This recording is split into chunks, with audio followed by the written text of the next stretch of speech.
the President, Council, and Fellows of the Royal Society of London for Improving Natural Knowledge, commonly known as the Royal Society, is a learned society for science and is possibly the oldest such society still in existence. Founded in November 1660, it was granted a royal charter by King Charles II as the Royal Society. The Society today acts as a scientific advisor to the British government, receiving a parliamentary grant in aid. The Society acts as the UK's Academy of Sciences and funds research fellowships and scientific start-up companies. The Society is governed by its council, which is chaired by the Society's president, according to a set of statutes and standing orders. The members of council and the president were elected from and by its fellows, the basic members of the society, who are themselves elected by existing fellows. There are currently about 1,450 fellows allowed to use the post-nominal title FRS, with up to 52 new fellows appointed each year. There are also Royal Fellows, Honorary Fellows and Foreign Members, the last of which are allowed to use their post-nominal title formums.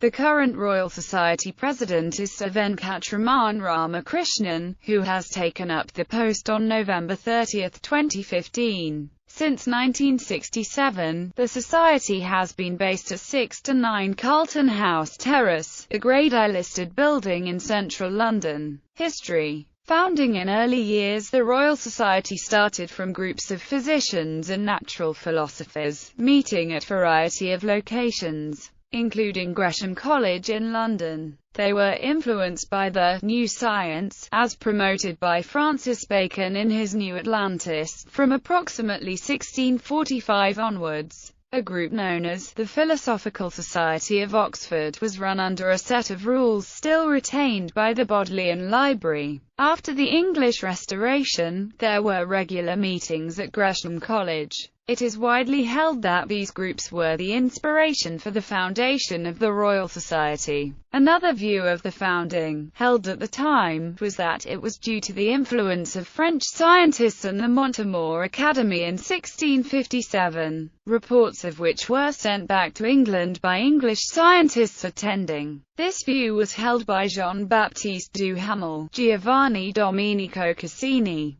Bernard Le Bovier de Fontenelle and Melchisedec Thévenot at the time, and has some grounding in that Henry Oldenburg, the Society's first secretary, had attended the Montemor Academy meeting. Robert Hooke, however, disputed this, writing that Cassini makes, then, Mr. Oldenburg to have been the instrument who inspired the English with a desire to imitate the French in having philosophical clubs, or meetings, and that this was the occasion of founding the Royal Society, and making the French the first. I will not say that Mr. Oldenburg did rather inspire the French to follow the English, or, at least, did help them, and hinder us. But 'tis well known who were the principal men that began and promoted that design, both in this city and in Oxford, and that a long while before Mr. Oldenburg came into England. And not only these philosophic meetings were before Mr. Oldenburg came from Paris, but the society itself was begun before he came hither, and those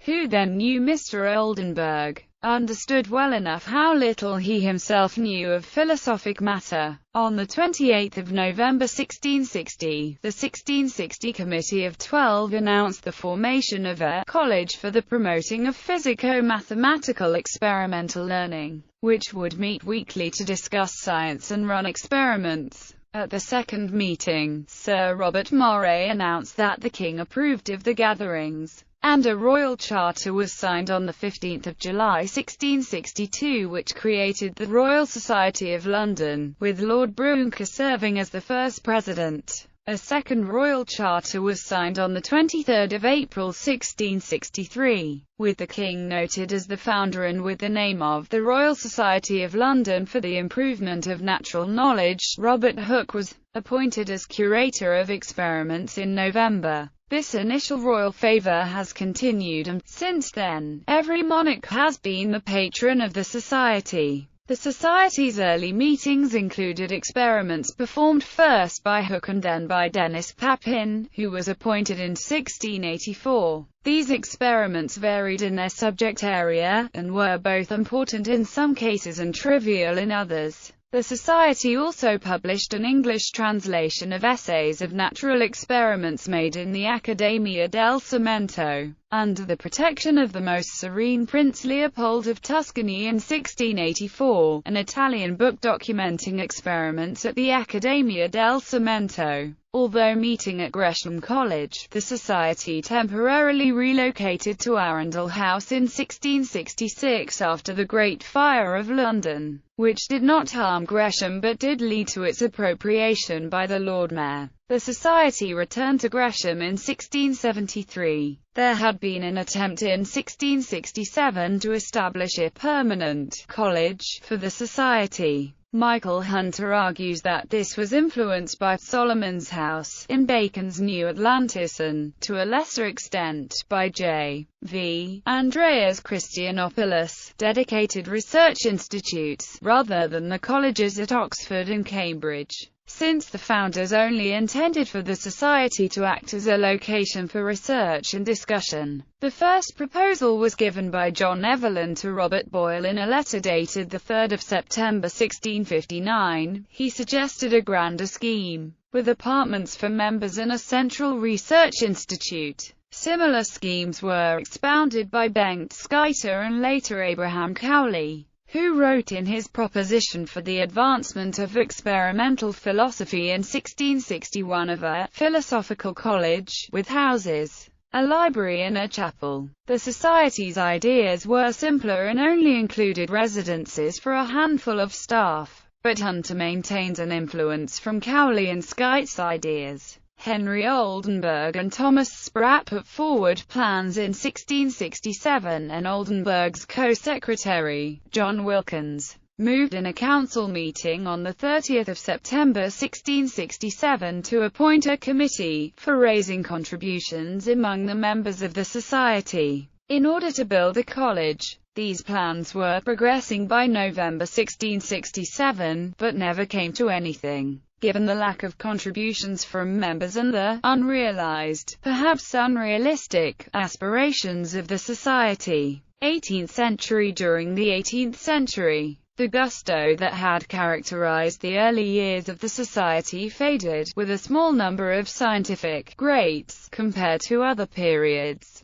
Little of note was done. In the second half, it became customary for His Majesty's government to refer highly important scientific questions to the Council of the Society for advice, something that, despite the non-partisan nature of the Society, spilled into politics in 1777 over lightning conductors. The pointed lightning conductor had been invented by Benjamin Franklin in 1749, while Benjamin Wilson invented blunted ones. During the argument that occurred when deciding which to use, opponents of Franklin's invention accused supporters of being American allies rather than being British, and the debate eventually led to the resignation of the Society's president, Sir John Pringle. During the same time period, it became customary to appoint Society Fellows to serve on government committees where science was concerned, something that still continues. The 18th century featured remedies to many of the Society's early problems.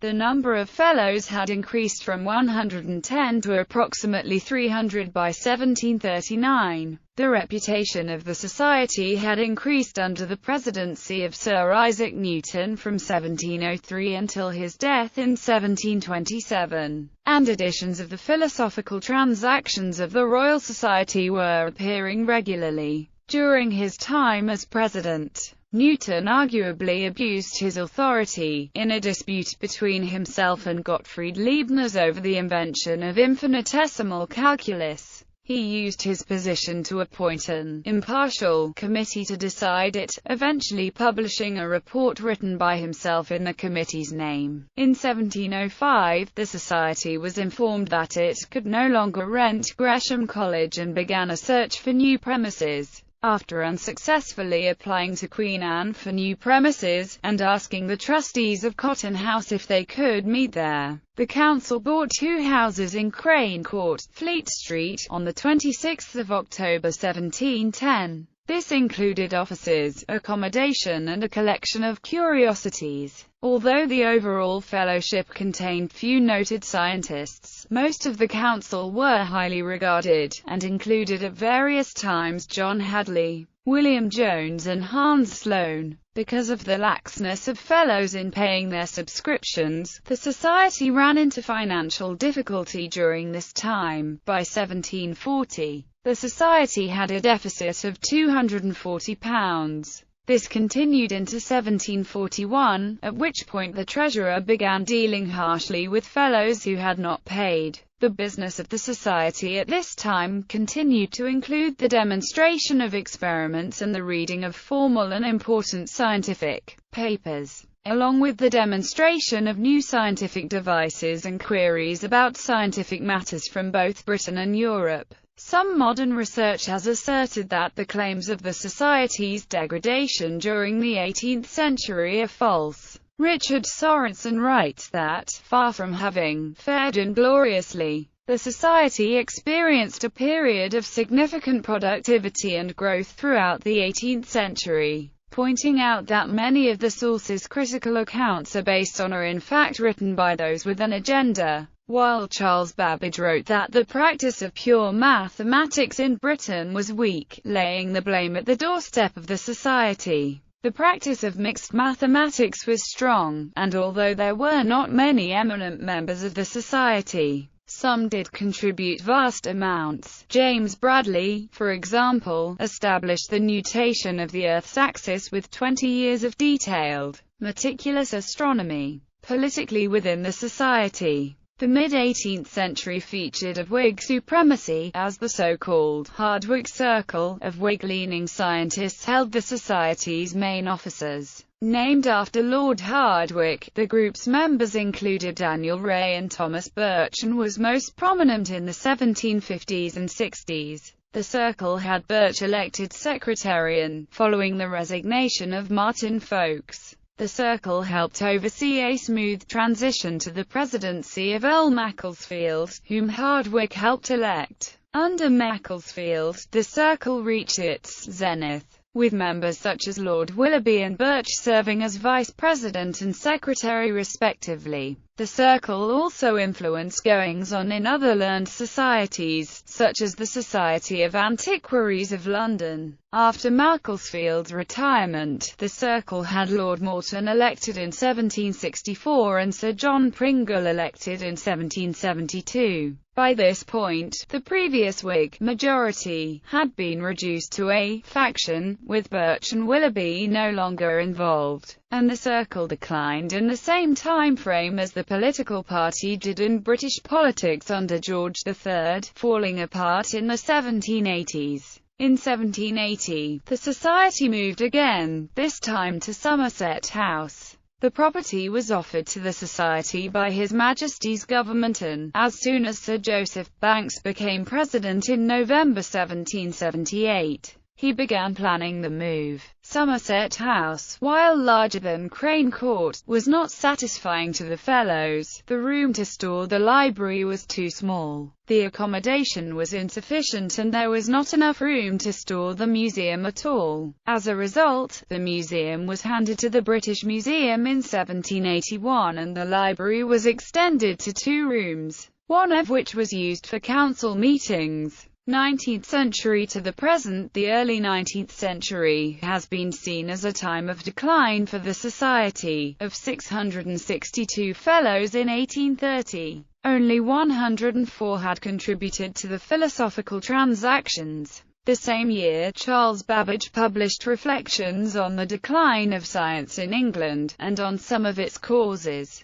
which was deeply critical of the society. The scientific fellows of the society were spurred into action by this, and eventually James South established a Charters Committee, with a view to obtaining a supplementary charter from the Crown, aimed primarily at looking at ways to restrict membership. The committee recommended that the election of fellows take place on one day every year, that the fellows be selected on consideration of their scientific achievements, and that the number of fellows elected a year be limited to 15. This limit was increased to 17 in 1930 and 20 in 1937. It is currently 52. This had a number of effects on the society. First, the society's membership became almost entirely scientific, with few political fellows or patrons. Second, the number of fellows was significantly reduced between 1700 and 1850. The number of fellows rose from approximately 100 to approximately 750. From then until 1941, the total number of fellows was always between 400 and 500. The period did lead to some reform of internal society statutes, such as in 1823 and 1831. The most important change there was the requirement that the treasurer publish an annual report, along with a copy of the total income and expenditure of the society. These were to be sent to fellows at least 14 days before the general meeting, with the intent being to ensure the election of competent officers by making it readily apparent what existing officers were doing. This was accompanied by a full list of fellows standing for council positions, where previously the names had only been announced a couple of days before. As with the other reforms, this helped ensure that fellows had a chance to vet and properly consider candidates. The Society's financial troubles were finally resolved in 1850, when a government grant in aid of £1,000 a year was accepted. This was increased to £4,000 in 1876, with the Society officially acting merely as the trustee for these funds, doling them out to individual scientists. This grant has now grown to over £47 million, some £37 million of which is to support around 370 fellowships and professorships. By 1852, the congestion at Somerset House had increased thanks to the growing number of fellows. Therefore, the Library Committee asked the Council to petition Her Majesty's government to find new facilities, with the advice being to bring all the scientific societies, such as the Linnean and Geological Societies, under one roof. In August 1866, the government announced their intention to refurbish Burlington House and move the Royal Academy and other societies there. The Academy moved in 1867, while other societies joined when the facilities were built. The Royal Society moved there in 1873, taking up residence in the East Wing. The top floor was used as accommodation for the Assistant Secretary, while the library was scattered over every room and the old caretaker's apartment was converted into offices. One flaw was that there was not enough space for the office staff, which was then approximately 80. When, for example, the Society organized the British contribution to the International Geophysical Year in 1954, additional facilities had to be found for the staff outside Burlington House. On the 22nd of March 1945, the first female fellows were elected to the Royal Society. This followed a statutory amendment in 1944 that read, "Nothing herein contained shall render women ineligible as candidates," and was contained in Chapter 1 of Statute 1. Because of the difficulty of coordinating all the fellows during the Second World War, a ballot on making the change was conducted via the post, with 336 fellows supporting the change and 37 opposing. Following approval by the Council, Marjorie Stevenson, Kathleen Lonsdale and Edith Bulbring were elected as fellows. Coat of Arms. The coat of arms of the Royal Society is, in a dexter corner of a shield argent are 3 lions of England, and for crest a helm adorned with a crown studded with florets, surmounted by an eagle of proper colour holding in one foot a shield charged with our lions. Supporters 2 white hounds gorged with crowns, with the motto of Nullus in Verba. John Evelyn, interested in the early structure of the Society, had sketched out at least 6 possible designs. But in August 1662 Charles II told the Society that it was allowed to use the arms of England as part of its coat, and the Society now resolved that the arms of the Society should be a field argent, with a canton of the arms of England, the supporters two Talbots argent, crest, an eagle or holding a shield with the like arms of England, viz. 3 lions. The words nullus in verba. This was approved by Charles, who asked Garter, King of Arms, to create a diploma for it, and when the Second Charter was signed on the 22nd of April 1663, the arms were granted to the President, Council and Fellows of the Society along with their successors.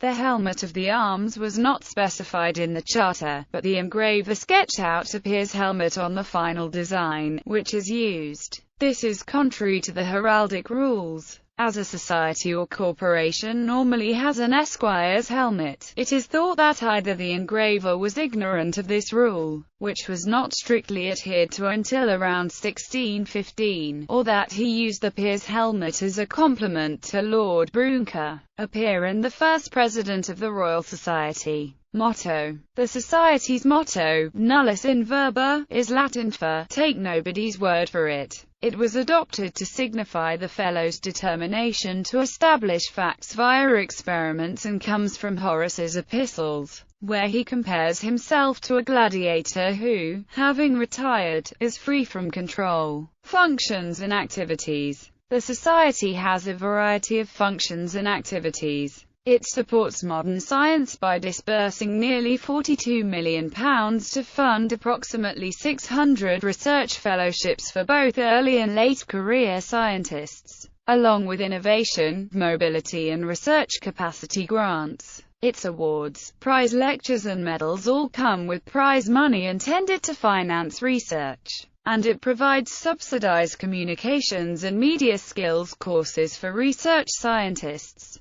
Much of this activity is supported by a grant from the Department for Business, Innovation and Skills, most of which is channeled to the University Research Fellowships. In 2008, the Society opened the Royal Society Enterprise Fund, intended to invest in new scientific companies and be self-sustaining, funded by the returns from its investments. Through its Science Policy Centre, the Society acts as an advisor to the European Commission and the United Nations on matters of science. It publishes several reports a year, and serves as the Academy of Sciences of the United Kingdom. Since the middle of the 18th century, government problems involving science were irregularly referred to the Society, and by 1800 it was done regularly.